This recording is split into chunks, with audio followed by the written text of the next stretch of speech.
할렐루야. 지난 시간에 이어서 이제 로마서 1장 1절부터 4절을 가는데, 로마서 1장부터 4장의 말씀은 칭의의 교리, 즉 어떻게 우리가 의롭다함을 받았는가를 이렇게 다루었다면, 이제 5장부터는 의롭다함을 받은 자가 어떠한 삶을 살아가는가를 이제 주로 끌어가는 게 이제 5장부터 쭉 16장까지 가요. 이제 성도는 더 이상 하나님의 진노 아래 있지 아니하고 하나님과 화목된 관계 속으로 들어간다. 즉 우리가 하나님을 이렇게 예수님을 만나고 믿음으로 인해서 성령님이 내 안에 들어오시고, 그 성령님이 내 안에 들어오심으로 인해서 우리는 새로운 하나님과 영적인 관계 회복을 이루어 가면서 하늘나라의 맛을 보고 살아갈 수 있는 길이 열린다는 거죠. 이것을 바로 그리스도인의 새로운 지위라고 불러요. 구원 이후의 삶은 단순한 윤리적인 변화가 아니라 존재의 위치 변화라고 볼 수 있어야 돼요. 그래서 로마서 5장 1절의 말씀처럼 그러므로 우리가 믿음으로 의롭다 하심을 받았으니, 이 구절은 복음의 확신의 문장이라고 이야기를 했죠. 여기서 그러므로는 앞선 칭의의 논증이 완결되었음을 의미하고 이미 결과로서 화평이 주어졌다는 선언이에요. 이 평화는 감정적 인정이 아니라 하나님과의 관계 회복, 즉 영적인 회복이죠. 즉 전쟁 상태의 그 모든 것의 종결, 마지막을 의미하는 거죠. 우리가 믿음 안에 온전히 들어오면, 하나님을 온전히 믿게 되면, 성령님이 내 안에 들어오시면, 나는 이 땅에서 살아갔던 모든 사단의 권세, 마귀의 권세에서 능히 이길 수 있는 힘을 얻으니까 우리는 그 세상적 마귀 사단과 싸우는 그 모든 싸움의 전쟁에서 마지막 종결을 의미한다. 그래서 참된 평화는 환경의 변화가 아니라 하나님과의 관계 회복에서 비롯된다는 거죠. 이 말씀은 곧 우리가 믿음 생활하고 성도들 간에 어떤 문제가 생겼을 때도 우리가 스스로 내가 어떤 사람을 이해하고 용서하고 이거 이전에 먼저 우리가 하나님과의 관계 회복을 이루어서 성령님이 내 안에서 끌어주셔야 그 모든 것을 이룰 수 있다는 거죠.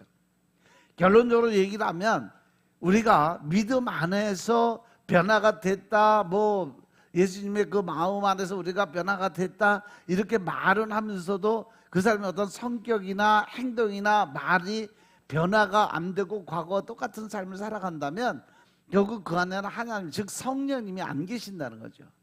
자의적 변화는 될 수 있어도 영적인 변화는 될 수가 없다는 거죠. 따라서 우리가 진정한 평화는 환경적 변화, 이 땅에서 어떤 사람들 관계적 변화가 아니라 하나님과의 관계 회복에서 비롯된다는 거 명심하시기 바랍니다. 이 화평은 그리스도를 통해서 믿음으로 은혜 안에서 주어지는 선물이라는 거죠. 그래서 로마서 1장 1절에 보면 예수 그리스도의 종 사도 바울이 사도로 부르심을 받아 하나님의 복음을 위해서 택정함을 입었다 그랬어요. 그래서 이 로마서를 함께 공부를 하는데, 여러분들 중에 로마서가 좀 어렵다고 생각하는 분들이 많이 계실 텐데 전혀 어렵지가 않아요. 제가 이렇게 말씀을 공부하다 보니까 굉장한 실력을 가지신 분들이 엄청나게 많아요. 그리고 이 로마서만큼은 장수는 짧아 16장밖에 안 되는데 이 로마서 풀이 해석을 하는 게 보통 책을 막 7, 8권까지 분석을 해놓으신 분들도 있고, 한 장마다 책을 한 권씩 쓸 정도로 그 정도로 아주 심오하게 다루신 분들도 많이 있더라고요. 그래서 또 열심히 공부하고, 그래서 여러분들이 조금 쉽게 복음에 대해서, 성경에 대해서, 말씀에 대해서, 하나님에 대해서, 예수님에 대해서 조금 더 쉽게 풀어서 알려드릴 테니까 여러분도 열심히 공부해서 머릿속에 꼭 집어넣으세요. 로마서는 아주 짧은 책에 마음만 먹고 읽으면 한 30분이면 정독을 할 수 있는 그런 정도 책인데, 근데 2000년 교회사가 내어놓은 그 로마서에 대한 주석은 어떠한 책보다도 아주 방대한 분량으로 기록이 되어 있는 말씀입니다.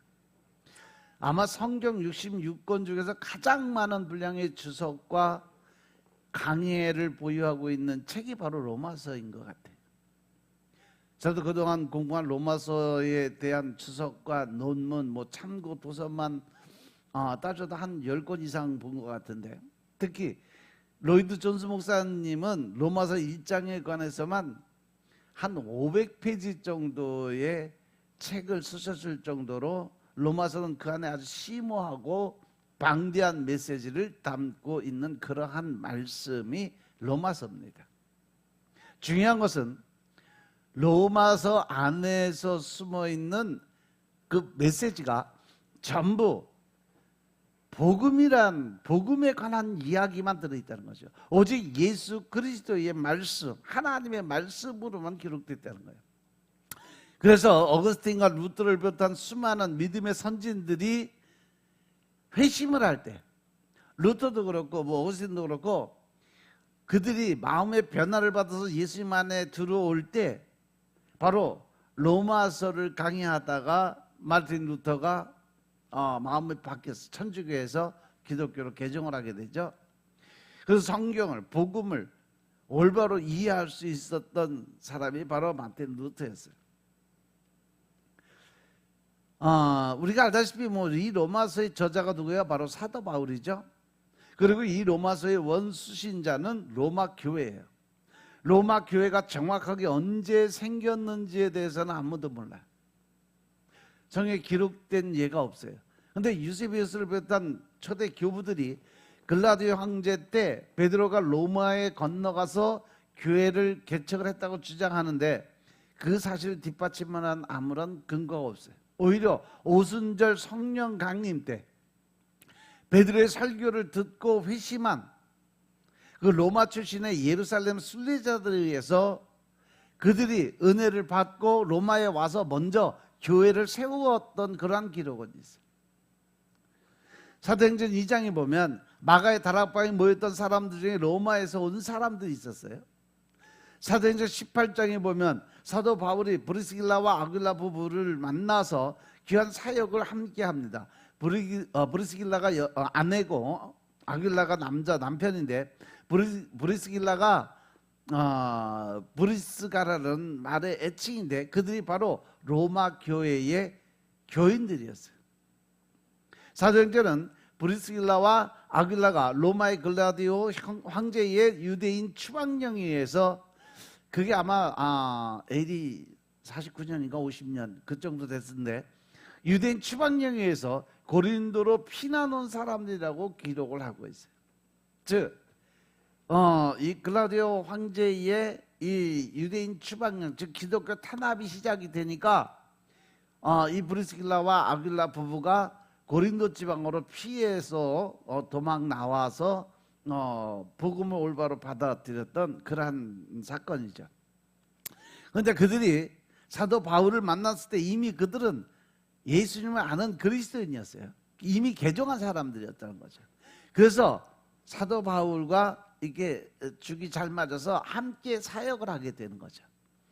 그들이 유대인의 그 종교를 가지고 있었으면 사도 바울과 만났을 때 이게 안 돼, 커뮤니케이션이 안 돼서 복음을 같이 증거할 수 있는 계기가 안 되는데, 이미 그들은 개종을 한 상태였었고, 그래서 사도 바울을 만났을 때 그들이 이렇게 복음 전하는데 같이 동참하는 그 자리에 들어갈 수 있게 됐던 거죠.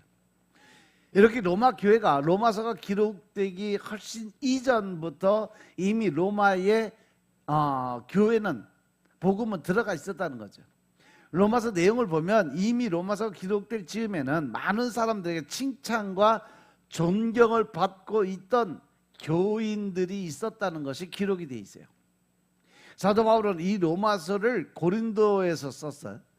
그래서 로마서 16장에 보면 사도 바울이 이 로마 교회에 보내는 편지를 고린도 교회 교인인 베베에게 전달해 달라고 맡기는 장면이 나와요. 그 교회 교인이 바로 베베입니다.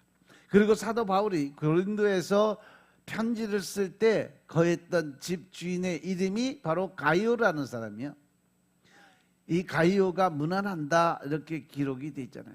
로마서 16장 23절에 보면 나와 온 교회 식주인 가이오도 너희에게 문안하고 이성의 제무 에스더라와 형제 구하도도 너희에게 문안하느니라.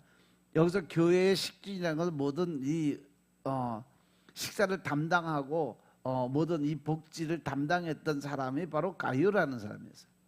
사도 바울이 고린도에 가서 전도를 했을 때 그때 회심했던 가이오가 바로 이 사람입니다.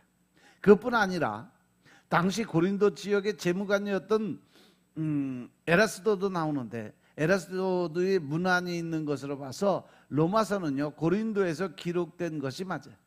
여기 있는 사람들이 문안한다 해놓고 고린도 사람들을 기록한 것을 보면 알 수 있는 거죠. 1929년 발견된 고린도 지역에 비문이 있는데 그 비석에서 당시 고린도 지역의 재무관이었던 공회당의 관장이었던 그 에라스도의 이름이 거기에 그대로 기록이 되어 있다는 거죠. 따라서 이 성경 하나님의 말씀은 한 점의 오차도 없는, 그리고 한치의 실수도 없는 그런 역사적인 사실만을 기록해 놓은 책이었음을 깨달으시기 바랍니다. 이러한 역사적 기록과 정황으로 봐서 로마서는 AD 57년, 58년에 고린도에서 기록된 책으로 추정이 돼요. 그래서 사도 바울이 AD 52년에 가이사라와 예루살렘에 가서 사역을 했어요. 그리고 돌아오는 길에 안디옥에서 겨울을 보내게 되죠. 그 후에 AD 53년에 에베소로 가서 약 3년간 목회를 합니다. 에베소에서 아침 저녁으로 그냥 설교만 하는 것이 바로 어디요? 두란노 서원. 사도행전 19장 8절 9절에 보면 바울이 회당에 들어가 석 달 동안을 담대히 하나님 나라에 대해서 강론하며 권면하되, 어떤 사람들은 마음이 굳어 순종치 않고 무리 앞에서 이 도를 비방하거늘 바울이 그들을 떠나 제자들 따로 세우고 두란노 서원에서 날마다 강론했다라고 기록이 돼 있어요. 그리고 AD 57년 말기에 고린도에서 석 달간을 보내게 되죠. 이게 사도행전 20장 3절에 보면 나와요. 거기 석 달을 거하다가 배 타고 수리아로 가고자 할 그때에 유대인들이 자기를 해하려고 공함으로 마게다냐로 다녀 돌아가기를 작정했다.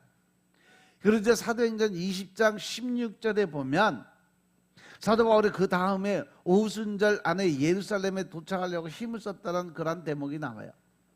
따라서 사도 바울은 AD 58년 봄 오순절 이전에 고린도에 머물고 있을 때 약 석 달 동안 고린도에 머물고 있을 때 아마 이 로마서를 기록하지 않았을까 이렇게 추정을 하고 있어요. 그렇다면 왜 사도 바울은 이 로마서를 로마 교회에 전달했을까? 당시 로마에 가서 사역을 하고 싶었다면 베베에게 그냥 간단한 서신을 전했으면 될 텐데 왜 이렇게 장황하게 복음을 다 설명하면서 긴 장문의 편지를 보낼 수 있었을까? 로마서 15장에 보면 사도 바울은 그의 에베소 목회가 약 2년 이상 계속되고 그 성과가 주변 지역에 상당한 영향력을 미치게 될 때 자신의 선교 사역지인 그 장소를 다른 곳으로 옮겨야 할 필요성을 느꼈음을 우리가 볼 수 있어요. 로마서 15장 22절부터 24절에 보니까 내가 너희에게 가려 하던 것이 여러 번 막혔는데 이제는 이 지방에 일할 곳도 없고 여러 해 전부터 언제든지 서바나로 갈 때에 너희에게 가려는 원이 있었다 그랬어요. 그러니까 내가 너희에게 가려던 것이 여러 번 막혔더니 이제는 이 지방은 여기서 이야기하는 이 지방은 뭐 고린도 지방이죠. 또 일할 것도 없고 또 여러 해 전부터 언제든지 서바나로 갈 때 너희에게 가려는 원이 있었으나, 이 서바나는 지금 어디예요? 서바나는 스페인 쪽이에요. 스페인을 서바나라고 그래요. 그때 당시에 여기가 땅끝인 줄 알았던 곳이 바로 이 서바나 스페인 땅인 줄 그때 당시에 사도 바울은 착각을 했었어요. 이 땅끝까지로 복음을 전하라고 했으니까 거기서 가면 그 복음이 이제 전하는 게 끝날 줄 알았던 거죠. 그래서 로마를 거쳐서 그 땅끝 마을인 서바나로 가려고 했던 거죠. 그런데 실질적으로 땅끝 마을은 어디 있어요? 우리나라에 있어요. 저 전남 해남 쪽에 가면 땅끝 마을이 있어요. 그 이름 자체가 땅끝 마을이에요. 이것은 지나가는 길에 너희를 보고 먼저 너희와 교제하고 약간 만족을 받은 후에 너희의 그리로 보내줌을 바람이라. 결국 너희가 너희의 그리로 보내줌을 바람한다는 것은 결국 너희가 나를 다시 그 서바나 쪽으로, 스페인 쪽으로, 뭐 이 로마의 복음이 끝나고 나면, 다 전하면 스페인으로 다시 파송해 달라, 이 이야기를 하는 거죠. 사도 바울은 로마에 가는 것이 그의 최종 목적이 아니라 로마를 지나서 스페인 지역까지 가기를 원했던 거예요. 따라서 안디옥 교회와 같은 그런 전도 활동 기지가 필요했다는 거죠. 사도 바울은 당시 땅끝이라고 여겼던 스페인으로 전도를 하러 가기 위해서 로마 교회를 잘 교육하고 훈련시켜서 전도 활동 기지로 활용을 하려고 작정을 했었죠. 그래서 24절에 보면 너희의 그리로 보내줌을 바람이라고 기록이 되어 있는 거죠. 그러니까 잘 훈련시켜서 전도 활동 기지로 삼아서 거기서 파송을 받고 싶었던 거죠. 로마 교회를 선교의 근거지로 삼아서 땅끝으로 가려고 했던 사도의 심정이 로마서 전체에 그대로 논출이 되어 있던, 그래서 그가 20년간 가르쳐왔던 그 복음을 로마 교회에 자세하게 설명함으로 인해서 이 로마서는 사도 바울이 60세쯤에 쓴 책인 것 같은데, 그 로마 교회에 자기가 20년간 가르쳐왔던 복음을 자세하게 설명함으로 인해서 그들을 자신의 사역에 동참하도록, 즉 거기서 훈련을 시켜서 그들을 제대로 이제 그 성령의 세례를 받게 해서 그들이 나가서 복음 전도하는데 각자 자기의 그 임무를 담당할 수 있도록 준비시키려는 의도에서 이 로마서를 기록했다라는 이야기가 있어요. 그런데 로마서 15장 30절 이하에 보면 사도 바울이 로마에 가기도 전에 먼저 유대를 방문할 것이라고 하면서 뭔가 불길한 징조를 예감한 듯한 그런 뉘앙스를 풍기는 그런 말씀이 있어요. 기도해 달라 그러죠. 내가 유대로 갈 건데 거기서 살아날 수 있도록 기도해 달라고 부탁을 합니다. 로마서 15장 30절 31절 보면 내가 우리 주 예수 그리스도로 말미암고 성령의 사랑으로 말미암아 너희에게 권하노니 너희 기도에 나와 힘을 같이하여 나를 위해서 하나님께 빌어. 그러니까 여러분도 문제가 있으면 나를 위해서 기도해 달라고 수시로 부탁하고 중보기도 부탁을 하세요. 특히 기도 많이 들으시는 분들에게 부탁을 하면 또 그만한 힘이 생겨. 그러면서 사도 바울도 나를 위해서 기도해 달라고 이런 부탁을 하잖아.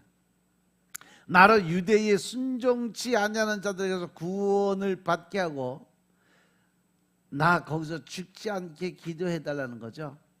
또 예루살렘에 대한 나의 섬기는 일을 성도들이 받음직하고 결국 사도 바울은 로마에 가지 못하고 사슬에 묶인 죄인이 돼서 로마로 향하게 되죠. 따라서 우리는 이 사도 바울이 예루살렘에서 불길한 일을 예감하고 혹시 자기가 어떻게 되더라도 로마 교회가 자신의 유지에 따라서 땅끝까지 복음을 전하는 복음이 중심이 되어주길 원하는 마음에서 거의 유언장처럼 비장한 마음으로 이 로마서를 기록했다라고 볼 수 있어요. 그러니까 우리가 유언장에 기록을 하면 뭘 기록을 해야 될까? 내가 그동안 가르쳤던 거 앞으로 가르칠 것에 대해서 자세하게 써서 그 복음이 나아갈 수 있게 이야기를 해야 될 거 아니에요. 바로 로마서가 그러한 말씀이라는 거예요. 그래서 이 로마서는요, 사도 바울이 마치 유언장을 쓰는 것처럼 장엄하게 복음의 핵심에 목숨을 걸고 총력을 기울여서 기록한 말씀이라 할 수 있는 겁니다. 그래서 사람들이 로마서 하는 거예요. 실제로 로마는 사도 바울의 사후에 로마가 전쟁용으로 구축해 놓은 비아 아피아라는 도로가 있어요. 비아 아피아 도로의 길이가 약 한 2,800km. 서울에서 부산까지 몇 킬로예요? 한 450km. 그죠? 그러니까 2,800km면 서울에서 부산을 6번 왕복하는 길이에요. 그 정도 길을 단단하게 만들어 놨어요. 그 도로가 바로 비아 아피아 도로. 이 도로를 통해서 복음이 급속하게 발전되어 갔다는 거죠. 그 비아 아피아를 통해서 복음을 세계로 흘려보내는 역할을 할 수 있었어요. 하나님은 어떻게 그런 걸 다 준비시켜 놓고 복음을 거기서부터 시작하게 하셨는지 진짜 우리가 생각해 보면 신묘막측하다는 표현이 가장 적합해요. 왜? 하나님의 일이니까. 그것이 당시 로마는 세계의 수도라 할 수 있는 그런 곳이었어요. 그냥 세계의 수도였어요. 그래서 흔히들 모든 길은 로마로 통한다는 말이 있을 정도로 그 비아 아피아가 잘 발달되어 있던, 그 길이 잘 발달되어 있던 그 길이었어요. 그 도로는 넓이가 이 탱크가 2대 지나갈 정도로, 마주 이렇게 지나갈 정도로 넓게, 아주 이 구조도 4층 구조로 되어 있어요. 맨 밑에 자갈, 그 다음에 모래, 그 위에 흙을 덮어놓고 제일 위에다가 큰 돌을 갖다가 쫙 일일이 포장해 놓은 식으로 해놨는데, 그 도로가 2,800km예요. 2,800km. 엄청나죠? 그 길로 바로 사도 바울이 자신의 피를 짜서 기록한 이 로마서의 복음이 전해진 사건이에요. 하나님의 복음이 그 길을 따라 전해진 거죠. 그걸 지금 여러분들이 배우고 있는 거예요. 사도 바울이 이방인의 사도로 지명을 받았죠. 바로 우리들이 이방인으로 볼 수 있다는 거죠. 그러니까 사도 바울이 이 교리와 신학을 잘 보고 잘 배우셔야 돼요. 뭐 다른 복음도 똑같은 이야기를 하고 있지만 이 사도 바울의 이 서신서는 특히 여러분들께서 몇 수십 번, 몇백 번이라도 읽어서 잘 공부하고 그 성령님의 인도하심을 받아야 돼요. 모든 말씀이 중요해서 특히 이 로마서는 여러분들이 가장 심도 있게 다뤄야 될 부분이 바로 이 로마서입니다. 이 로마서의 핵심 단어를 3가지로 추리면 의와 구속과 화목제물로 나눌 수가 있는데, 우리는 로마서를 공부하는 내내 그 하나님의 의와 성도의 구속과 그리고 화목제물이 되신 예수 그리스도에 대해서 이제 확실하게 공부를 할 수 있는 기회가 된 거죠. 그래서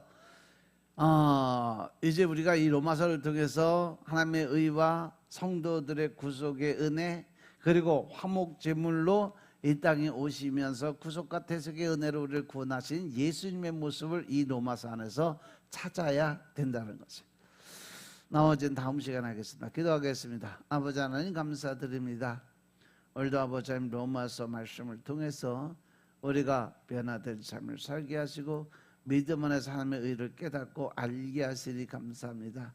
우리 삶의 신령과 진정의 삶으로 변화될 수 있도록 주님을 축복하시고 오직 주님의 영광을 위해 살아갈 수 있도록 주님이 역사하여 주옵소서. 우리가 신령과 진정의 마음으로 늘 주님과 동행하는 삶을 살게 하시고 오늘 하루도 하나님이 기뻐하고 하나님을 웃게 할 수 있는 하루의 삶을 살 수 있도록 주님이 축복하옵소서. 모든 말씀 우리 주 예수 그리스도의 이름으로 감사드리며 기도드렸사옵나이다. 아멘.